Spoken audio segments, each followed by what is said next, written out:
One of the biggest pillars to help their classroom run smoothly is having good time management. This is especially true at the kindergarten level. On average, young students can focus about 2 to 3 minutes on any given topic per years of age.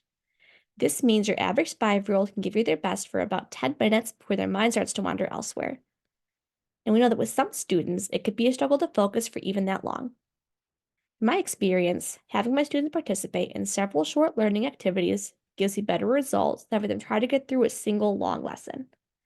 To reach more of my students, I also try to make sure those activities cater to a variety of learning styles. For example, during a lesson on subtraction, we normally start out with a quick video or a song. Once that's over, we move on to whiteboard work, and after that's done, I give them a quick break. While they're doing that, I'll set up our next activity, which is usually additional practice manipulatives. After everything is done, I hand out exit tickets due at the very end. Nothing takes more than 10 minutes, but the content is being exposed to them in a variety of ways, and they're getting a lot of ways to practice without burning out. Because you're going to be doing multiple activities, it's also a good idea to make sure you're not having them sit and wait for too long while you're getting set up. That's when misbehavior is going to start occurring. I always make sure they're occupied with the video or a song and what we're learning. We're also doing a move and break away from the desk while I'm getting everything ready. Once it's over, they can go right on to the next activity without any issues. You might also consider keeping some materials in bins at students' tables if you know you're going to be using them all the time, like whiteboards and markers. That way, you don't always have to go through the trouble of passing them out and putting them away. Now, it does take some work going over expectations. Once they have it down, you save yourself a lot of time. On that note, making your activities as interactive as possible is going to help you make the most out of the shorter lessons. The fun part about teaching kindergarten is that there's no shortage of things you can do to make things more hands-on.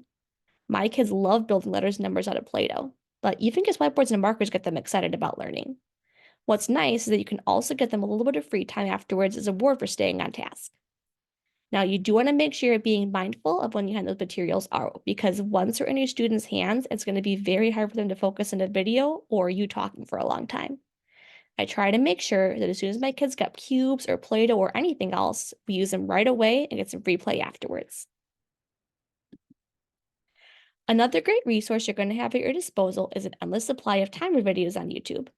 I would say out of all my technology tools, timers are one of the things I use the most. They keep lessons moving along because they give students a set time to draw a response or share answers with the buddy, and my students tend to take the lesson more seriously because they know they're not going to have a long time to finish up. Typically, they can handle about 1 minute of buddy talk and about 2 to 3 minutes of drawing a response. I like timers with music because they understand as soon as the music stops, so do they. You can even make timers small to fit on the edge of your slides, which is very helpful.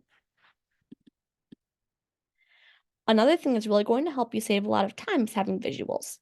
Chances are good you're going to have students leaving the room at different points during the day.